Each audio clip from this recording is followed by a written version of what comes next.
अस्सलाम वालेकुम। उम्मीद है आप लोग ठीक हैं, खैरियत से हैं। अल्लाह पाक आप लोगों को अपने हिफ्ज़ व अमान में रखे। हमारी दुआएं हमेशा आपके साथ हैं। आपके वालिदैन का साया आप पर कायम रहे और आपका साया आपके बच्चों पर कायम रहे। पाकिस्तान सलामत रहे, ता क़यामत रहे। चैनल को जरूर सब्सक्राइब करें, बेल आइकन को प्रेस करें और ज्यादा से ज्यादा व्हाट्सएप ग्रुपों में इसका लिंक शेयर करें। राय आपसे जो मांगी जाती है उसका इजहार जरूर किया करें, क्योंकि आपकी जो राय का इजहार करने के बाद हमें उससे बहुत कुछ सीखने को भी मिलता है। दोस्तों, एक बहुत ये एक बड़ी बारीक किस्म की बात है जो मैं आपसे करने लगा हूं। मुझे ये बात अगर समझ आ रही है और आप बहुत सारे लोग इस पे कमेंट भी करते हैं, ट्विटर पर भी बहुत सारे लोग हमें बताते हैं कि इमरान खान साहब मतलब कि कितना बड़ा खतरा है इस मुल्क के लिए, और इसको हमारी जो हुक्मरान जमात है, पाकिस्तान मुस्लिम लीग नून, जो हमारी जमात है, इसको ये क्यों नहीं समझ पा रही। हुक्मरान जमात अभी तक 90 की दहाई में क्यों है कि अगर वो काम करेंगे, road, motorway, school, college, university बनाएंगे तो लोग उनको वोट देंगे। ऐसा नहीं होता हुआ नजर आ रहा, अब तक ये नजर आ रहा है। अगर मैं अमेरिका को देखूं, अमेरिका में अभी ये देखें, इस वक्त जो ट्रंप के जो एलन मस्क हैं, उन्होंने कहा था कि हम लोग इमिग्रेट को रोकेंगे, नहीं आने देंगे। लेकिन अब, और उन्होंने इस लाइन को लेकर एक बड़ा माहौल बनाया और गोरों ने उसको वोट दिया और वो जीत गया, सिंगल लाइन। अब वो कह रहे हैं क्योंकि हमारे पास काम करने के लोग नहीं है, स्किल्ड लोग हमें इंडिया और दूसरे मुल्कों से चाहिए, तो इसकी तो बहुत बड़ी लड़ाई पड़ी हुई है। तो इस चीज को समझना पड़ेगा, पॉपुलर लाइन जो है वो लेनी पड़ती है, समझना पड़ता है। लेकिन मुझे ये समझ नहीं आ रही। मैं अभी राणा सनाउल्लाह साहब का बयान देख रहा था, फिर मैंने ख्वाजा मोहम्मद आसिफ साहब का बयान भी देखा और फिर मैंने ख्वाजा साहब के साथ एक क्वालिटी डे स्पेंड किया। सो मैंने बहुत सारी चीजें उनके मुंह से सुनी। देखिए, जब आप प्राइवेट महफिल में बैठते हैं, मैं वो बातें तो नहीं कर सकता, लेकिन उन बातों से अंदाजा लगाया जा सकता है कि आप क्या सोचते हैं, किस तरफ सोचते हैं। पहले बयान राणा सनाउल्लाह साहब का, उन्होंने फरमाया जनाब कि इमरान खान साहब जो हैं, अगर उनको घर जाने का शौक है तो वो घर चले जाएं, लेकिन हमें 5 साल सुकून से हुकूमत करने दें। और कहा जा रहा है, सोशल मीडिया पर एक आवाज उठाई जा रही है कि उनको नवाज शरीफ साहब कह रहे हैं, या नवाज शरीफ साहब के बारे में ऐसी एक हवा बनाई जा रही है कि नवाज शरीफ साहब इमरान खान पर रहम करना चाहते हैं, या इमरान खान जो नवाज शरीफ साहब हैं वो ऐसी कोई चीज सोच रहे हैं। ये मेरे नॉलेज में नहीं है, ये मुझे पता भी नहीं है। अब एक तरफ कहा जाता है कि नवाज शरीफ सियासत से बिल्कुल आउट है और दूसरी तरफ कहा जाता है कि नवाज शरीफ जो इमरान खान को माफ करना चाहते हैं और राणा सनाउल्लाह साहब जो है उनकी वो तर्जमानी कर रहे हैं। ये वो तमाम बातें हैं जो सोशल मीडिया पर कही जा रही हैं। किसी से भी डायरेक्ट मेरी ऐसी कोई एक्सेस नहीं है जिनसे मैं पूछ सकूं कि ये बात है क्या। ख्वाजा आसिफ साहब से मेरी हुई तो वो मैं आपको जरूर बताऊंगा। दोस्तों, नवाज शरीफ साहब या फिर राणा सनाउल्लाह साहब या फिर कोई और पाकिस्तानी या फिर कोई और जमात का रुकन या फिर कोई और ऐसा अंसर ये सोच रहा है कि वो इमरान खान को माफी देकर इस मुल्क की भलाई करेंगे, तो खुदारा वो इस मुल्क के साथ दुश्मनी करेंगे। उसकी बहुत सारी वजूहात हैं। मैं जरा मियां मोहम्मद नवाज साहब की तरफ आ जाता हूं। मियां मोहम्मद नवाज शरीफ साहब ने इमरान खान साहब को उस वक्त पाकिस्तानी सियासत ज्वाइन करने का, जिस वक्त इमरान खान का कोई इरादा नहीं था, उन्होंने जब इमरान खान ने एक अच्छा काम करने का बेड़ा उठाया तो उन्होंने 50 करोड़ रुपया और जमीन दी और तमाम सहूलतें दी जो इमरान खान साहब खुद अपनी जुबानी बता चुके हैं। और वो ये भी कहते थे कि बेनजीर के दौरे हुकूमत में हमारी मशीनरी पड़ी पड़ी पोर्ट पर सड़ रही थी, लेकिन उन्होंने आने नहीं दी क्योंकि जरदारी साहब हमसे पैसे मांगते थे। लेकिन ये लेकी नवाज शरीफ के हिस्से में आई। आज भी वो जो हॉस्पिटल है शौकत खानम, उसके कॉरिडोर में नवाज शरीफ की तख्ती लगी हुई है। ये वो नेकी है, ये वो नेकी है। और इमरान खान भी नेकी का ही काम कर रहे थे ना। इमरान खान साहब ने बाद में उसको कैश किया, अपना इस्तेमाल किया, लेकिन नेकी का काम इमरान खान भी कर रहे थे। लेकिन नवाज शरीफ साहब ने ये नेकी का काम उनके हाथ से हुआ। उसके बाद बहुत सारी ऐसी मिसालें मियां साहब की जो वो उनसे उन्होंने उस पर किया। इमरान खान साहब इलेक्शन कैंपेन के दौरान जिस तरह की जुबान इस्तेमाल कर रहे थे, वो एक जलसे में गिर गए तो इमरान नवाज शरीफ साहब ने एक दिन के लिए अपनी इलेक्शन कैंपेन पूरी की पूरी जो है वो स्टॉप करके उनको अस्पताल पहुंचने के लिए गए। जब वो 2013 में मुंतखब हुए तो उनके घर पे गए, उनकी फरमाइश पर उनके घर पे गए, उनसे कहा कि जनाब आए हमारे साथ मिले बैठे। और फिर 2013 में केपीके में मौलाना फजल मान साहब के जिद करने के बावजूद ये कहा कि नहीं, वहां पर जमहूरियत जो है वो उसको, हमने जमहूरियत को आगे चलाने की कसम खाई है बेनजीर मोहतरमा के साथ, अल्लाह उनका जन्नत में घर करे। हमने मिसाक जमहूरियत साइन किया हुआ है, तो हम चाहते हैं कि वहां पे इमरान खान की सीटें हमसे थोड़ी सी ज्यादा है, अकेले सिंगल हैंडेड तो उनको हुकूमत बनानी देनी चाहिए। ये वो तमाम नेकियां हैं जो नवाज शरीफ साहब ने इमरान खान पर की। इमरान खान ने क्या किया बाकी सब छोड़ दें आप। जब आपकी बेगम हॉस्पिटल में थी, आखिरी सांसें ले रही थी, तो आपने क्या मांगा इमरान खान के दौरे हुकूमत में? सिर्फ और सिर्फ 2 मिनट की कॉल खैरियत दरियाफ्त करने के लिए। इस बेरहम इंसान ने वो भी नहीं दी है। मुझे जाती तौर पे उससे कोई दुश्मनी नहीं है, लेकिन वो भी नहीं दी है। फिर उस दौर में क्या क्या नहीं किया। आप हॉस्पिटल में थे और जब आप हॉस्पिटल आप जेल में थे, और आपकी बेटी अपनी बेटी के साथ आपको मिलने आई, तो आपकी बेटी को उसकी बेटी के सामने गिरफ्तार करके आपको तकलीफ पहुंचाने की कोशिश की। मैं ये कह रहा हूं कि मुझे नहीं पता कि मियां साहब ऐसा कुछ सोच रहे हैं कि नहीं सोच रहे, लेकिन मैं उस हर इंसान की कहानी सुना रहा हूं जो इमरान खान पर रहम करना चाहता है। अगर इमरान खान पर रहम कर दिया, अगर राणा सनाउल्लाह साहब आपके बकौल उसको घर लाके बिठा दिया, तो वो घर नहीं बैठेगा, फिर वो जो करेगा वो सब आपके सामने है।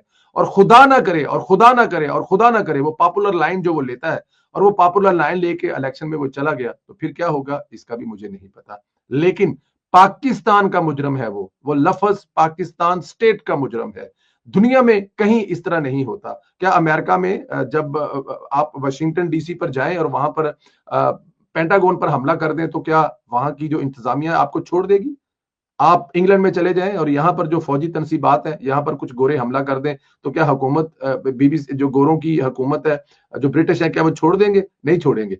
ये वो चीज है जो इमरान खान साहब के इस पे कभी माफी नहीं मिलनी चाहिए। वो मुजरम है इस मुल्क का, उसको किसी तरह से, ये वो सियासतदान नहीं है, ये बात मुझे भी पता है, आपको भी पता है। अब आगे चलते हैं, जो ख्वाजा आसिफ साहब है वो क्या सोचते हैं। ख्वाजा साहब की वो एक तकरीर हमारे चैनल पर पड़ी हुई है जो उन्होंने इंग्लैंड में की, तारीखी तकरीर है, मेरी जिंदगी की बेहतरीन तकरीर, जो मैंने पूरे के पूरी खड़े होकर बगैर कुर्सी पे इनामात से सुनी, रिकॉर्ड की और आप लोगों के लिए, और आप लोगों ने उसको मोर देन 1 लाख लोगों ने उसको देखा उस तकरीर को। एक ही फोकस था उनका, बर्थडे नवाज शरीफ की थी। 90% गुफ्तगू इमरान खान की 2 नंबरियों पे थी। वो कौम को बताना और समझाना चाह रहे थे कि ये कितना गंदा और गलीज इंसान है, ये क्या कर सकता है और इसने माजी में क्या क्या फ्रॉड किए हैं। उन्होंने बताया शौकत खानम के नाम पर जो पैसा इकट्ठा किया, किन जुए की कंपनियों में इसने इन्वेस्ट किया और वहां से इसको नुकसान हुए, और बहुत सारी स्टोरियां उसमें वो सुने। और वो बता रहे हैं कि न करें मुज़ाकरात, कर लें मुज़ाकरात, शौक पूरा कर लें, इमरान खान छोड़ना है तो छोड़ दें, रुल जाएंगे। ये जो ख्वाजा आसफ की लाइन है ना, रुल जाएंगे, ये मैं आपको कह रहा हूं कि ये रुल जाए, बड़ी सॉफ्ट लाइन है।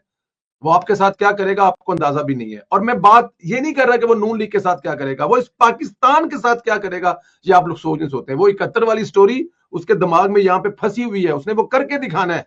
अगर इमरान खान जिंदा रहा, इमरान खान अगर कहीं इक्तदार में आ गया, तो 71 वाला वो ड्रामा करके रहेगा। क्या करेगा, कौन सा सूबा किससे कहां जुदा करेगा, मुझे और आपको नहीं पता है। मैं कल रात को एक टीवी प्रोग्राम में था, तो वहां पे मेरे साथ पीटीआई के एक दोस्त थे, जिन्होंने फिर वही राग लापना शुरू कर दिया। तो मैंने कहा जी मेरी बारी है, एंकर ने सवाल मुझसे किया, मैं अपना टाइम आपको दे रहा हूं, मेन स्ट्रीम टीवी पे बैठा हूं, मैं अपना टाइम आपको दे रहा हूं और मैं खामोश हूं। एंकर साहब अभी खामोश हो जाए, मेरी मेहरबानी है।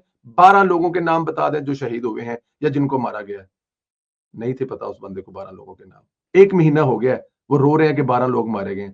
278 से 12 पे आए हैं, उसको 12 लोग, उसने कहा कि मुझे कुछ के नाम याद है। मैंने कहा कैसे जालिम इंसान है आप, सुबह से लेकर शाम तक 1 महीने से वो 12 लोगों को बेच रहे हैं, 12 लोगों के नाम नहीं पता आपको। तो वो इस मुल्क के साथ क्या करेंगे आप सोच भी नहीं सकते। तो ये जो एक तकलीफ है, ये एक दुख है, जो मैंने मतलब आपके सामने बयान करने की कोशिश की कि अगर कोई ऐसा सोच रहा है या अगर किसी के ज़हन में ऐसा कोई प्लान है कि इमरान खान साहब पर रहम कर दिया जाए, ना काबिल रहम है। माफी आपसे जो उसने जुल्म किए आप माफ कर दें, हमें कोई एतराज नहीं है, लेकिन जो इस मुल्क के साथ जुल्म किए हैं, वो जो ज्यादती की हैं और जो आगे जाके करेंगे मेरे और आपके बच्चों, और जो इस वक्त पाकिस्तान में रह रहे हैं, चलो मैं तो बाहर हूं, खैर फैमिली मेरी वहीं पर ही है ना, मतलब मैं ही बाहर हूं ना, तो फैमिली मेरी वहां पर है ना, मतलब मेरे बहन भाई माँ, मतलब के चाचे बाबे ताए सब वहीं पर है। उसके साथ क्या करेगा इमरान खान, ये कोई सोच भी नहीं सकता। और अगर आप ये सोच रहे हैं कि इमरान खान साहब को ज़मान पार्क में भेज दिया जाएगा और वो ज़मान पार्क में बैठकर आराम से, सुकून से, प्यार से, मोहब्बत से आपकी बातें सुनेगा, ऐसा नहीं होगा। वो निकलेगा बाहर और फिर निकल कर क्या करेगा, वो मैं ना यहाँ पे बात करना चाहता हूँ ना बताना चाहता हूँ। अच्छा जी, जनरल बाजवा साहब, और जनरल बाजवा साहब जो है उनके बारे में और साकब निसार साहब के बारे में हमारे बड़े प्यारे दोस्त जो हैं वो साद रफीक भाई जो हैं, बड़ा प्यार भी करते हैं हमसे, मोहब्बत भी करते हैं। उन्होंने कल एक तकरीर में कहा है कि जी इमरान खान मेरा मुजरिम नहीं है। ये गलत बात है, मुजरिम है आपके इमरान भाई, इमरान साहब, साद भाई आपके, वो शामिल हैं, वो इस्तेमाल हुए हैं। तो ये कह देना कि वो आपके मुजरिम नहीं है, मेरे ख्याल में वो आपके मुजरिम हैं और उनको मुजरिम रहना चाहिए। लेकिन जो दूसरी बात आपने की है वो बिल्कुल ठीक है, मैं आपसे एग्री करता हूं। उन्होंने जो दूसरी बात की है वो उन्होंने कहा है कि जनाब ये जो असल जो कहानी है, असल जो स्टोरी है, वो साकब निसार साहब हैं और साकब निसार के अलावा जो दूसरा किरदार है वो जनरल बाजवा साहब है। तो इसमें कोई शक नहीं है, जनरल बाजवा साहब जो है वो असल मुजरिम है, असल किरदार हैं। उन्होंने ये सब कुछ किया है जब तक उनको नहीं पकड़ेंगे, उनको कानून के शिकंजे में लेकर नहीं आएंगे, तब तक आगे चीजें नहीं चलेंगी। तो मैं साद रफीक साहब की इस बात से बिल्कुल एग्री करता हूं। साद रफीक साहब जो कह रहे हैं वो बिल्कुल ठीक कह रहे हैं। जब तक आप इन दो बंदों को नहीं पकड़ेंगे, इन दो बंदों को इबरत का निशान नहीं बनाएंगे, आने वालों को भी शायद इस किस्म की जो है ना वो शायद उन लोगों को फर्क ना पड़े। देखिए जनरल बाजवा साहब जो, ये कैसे हो सकता है? अब ये अफगानिस्तान बसाने वाली बात आ रही है, ना बोले तो हम ना बोलें, मतलब हम ख्याल करें तो ख्याल करें, लेकिन इसमें तो कोई शक नहीं है। क्या इमरान खान साहब खुद तालिबान को लाकर यहाँ पे बसा सकता था? ऐसा तो हो नहीं सकता ना। जनरल बाजवा अगर ये सब कुछ ना करते तो ना होता। जनरल बाजवा ने कैसे खेला? वो आया, उसको नवाज शरीफ पसंद नहीं था, वो नवाज शरीफ साहब को हटाकर इमरान खान को ले आया, इमरान खान के साथ शादियां, एंजॉय, मेहंदियां भुगती सारी, प्यार मोहब्बत किया, फिर उसको इमरान खान ना पसंद आया, वो इमरान खान को निकाल कर किसी दूसरों को लाने के लिए राह हमवार करना शुरू कर दिया। तो बाजवा साहब, इस पूरे सिस्टम को हिलाने वाले तो बाजवा साहब हैं। हाँ, उनके अलाकार बने साकिब नसार साहब, जो उनको आखिरी दिनों में उन्होंने बताया यार कि मेरे हालात बड़े तंग ने, तो मैं जिंदगी किमें गुजारनी है। उन्होंने कहा जनाब एक नई चीज देते हैं आपको, वो कर लें, आप डैम बनाने के लिए फंड इकट्ठा करें, पूरी दुनिया में जाएं, जितना पैसा घेर सकते हैं घेरें, हम आपको कुछ नहीं कहेंगे। और वो पैसा उन्होंने घेरा। अब ये दो बंदों के बारे में ख्वाजा साद रफीक ने जो कहा है वो बिल्कुल ठीक है। जब तक आप इनको नहीं पकड़ेंगे, जब तक इनको कानून के कटहरे में नहीं लाएंगे, जब तक इनको इनके किए की सजा नहीं देंगे, बात बनेगी नहीं। अधूरा इंसाफ मेरे ख्याल में ना इंसाफ करना ज्यादा बेहतर है, अगर अधूरा इंसाफ करना, क्योंकि अधूरा इंसाफ करने से वो ज्यादा मसाइल पैदा होते हैं, ज्यादा जो चीजें हैं ना वो हाईलाइटेड होती हैं। तो बेहतर है कि आप ना करें इंसाफ। अब आपने जो सिलेक्टेड इंसाफ करना, तो सिलेक्टेड से बेहतर ना करें। तो ये ख्वाजा साद रफीक, और ख्वाजा साद रफीक ने ये भी कहा, वो जो मैं शुरू में ये बात कर चुका हूं, कि अब ये ड्राइंग रूमों वाली सियासत नहीं होनी चाहिए, थोड़ा सा बाहर निकलना चाहिए। पाकिस्तान 1996-97 वाला या 70-78 वाला नहीं है। अब इसमें बहुत सारी चीजें इन्वॉल्व हो गई हुई हैं, और दुश्मन आपके जो है ना वो बड़े करीब बैठे हुए हैं। आपका जो दुश्मन है, कभी वो जो बहुत दूर कोसों दूर होता था, आज आपके घर के अंदर बैठा हुआ है। वो दुश्मन जो है वो नहीं कहते थे कि फिल्मों के अंदर के रूह जो है या जिन जो है वो बॉडी के अंदर आ चुका है। तो जो हमारा दुश्मन है वो इमरान खान जैसे मोहरों के अंदर घुस चुका है। अब वो अंदर से आपके वार कर रहे हैं, और इसको आपको देखना चलेगा। ओवरसीज पाकिस्तानियों वाला पिछले वीडियो में बता चुके हैं हम लोगों ने, मैं फिर बता देता हूं थोड़ा सा, क्योंकि ये बहुत टॉपिक है कि ओवरसीज पाकिस्तानियों ने नवंबर में 21 अरब और 5 करोड़ डॉलर पाकिस्तान भेजे हैं।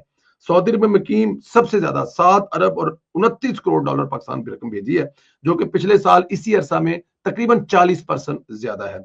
अच्छा, जो अरब अमारात वाले हैं उन्होंने 11 माह में 6 अरब 15 करोड़ डॉलर भेजे हैं, और बरतानिया वालों ने 4 अरब भेजे हैं, यूरोपियन यूनियन वालों ने 3 अरब 61, और अमेरिका से 344 मेरे ख्याल में, और खिलीजी ममालिक से 3 अरब 77 करोड़ डॉलर जो है वो पाकिस्तान आए हैं। तो मेरे ख्याल में यहाँ पे ओवरसीज पाकिस्तानियों ने इमरान खान साहब को टाटा गुड बाय कह दिया, आकड़ गए। लोग वहां से कह रहे हैं, जैसे प्रवेश संधीला कह रहा है कि अगर 2000 यूरो भेजता था तो अब 4 भेजेगा, बाकी का 2 बैंक में पड़ा रहेगा, 2-4 महीने कुछ फर्क नहीं पड़ता। 2-4 महीने अगर इससे, जब तक ये इमरान खान साहब का शौक पूरा नहीं होता, उसके बाद फिर वही पैसे आगे इस्तेमाल हो जाएंगे, क्या फर्क पड़ता है। तो ये जिद है जी ओवरसीज पाकिस्तानियों की, मेरी भी जिद है, आपकी भी जिद है, और इंशाल्लाह इस जिद पे पूरे रहेंगे।